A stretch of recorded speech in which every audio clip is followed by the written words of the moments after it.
For today's video mga brother, enrollment day ng panganay kong anak ang handog ng brother nyo, kaya let's go! Ngayon naka-schedule ang enrollment ng panganay kong anak, kaya mga brother, biyahe na tayo. 9 ng umaga ang start ng enrollment ng anak ko. Medyo maaga pa naman to, sana wala pang pila ang maabutan ng brother nyo. Lakad na tayo ng papunta ng school mga brother. Hindi nakauwi yung anak ko kasi alam nyo yung nangyari sa biyanan ko. Kaya ako yung mag-enroll muna sa anak ko ngayon. Sana payagan tayo ng mga teacher. Alam naman nila yung dahilan. Antipolo National High School, nag-aaral pala ang panganay na anak ng brother nyo. Medyo napalayo tayo ng parking kasi bawal pumarking sa loob ng eskwela na to. Kaya ganap tayo ng parking space, dun muna natin pinarada si Sakri. Umayag naman sila mga brother na ako yung mag-enroll sa anak ko. Buti naman. Hindi kasi talaga siya makaka-uwi dahil walang maghahatid sa kanya eh.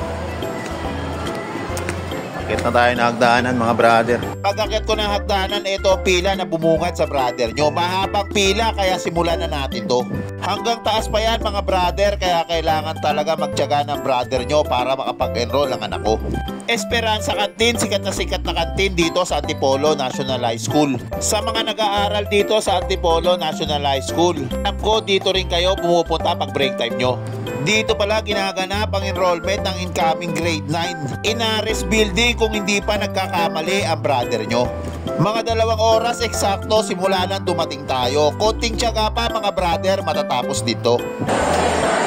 Ang dami ng estudyante ngayon dito sa Antipolo National High School. Pero dati naman nung nag-aaral kami rito, marami na rin. Pero ngayon, sobrang dami na rin mga brother. At namin dati nung nag-aaral kami rito, hindi naman ganito karami. Pero ngayon, grabe, ang dami na palang estudyante ngayon. Malapit na tayo mga brother. Mabilis lang naman yung pila pero medyo marami talagang estudyante. Estudyante, pinaupo sa sahig para di magulo.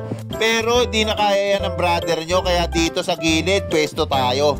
Habang umuusad ang pila at lumalapit na tayo, napansin ng brother nyo ang dating teacher ko. Kilala ko sa mukha pero sa pangalan, limot na lang brother nyo.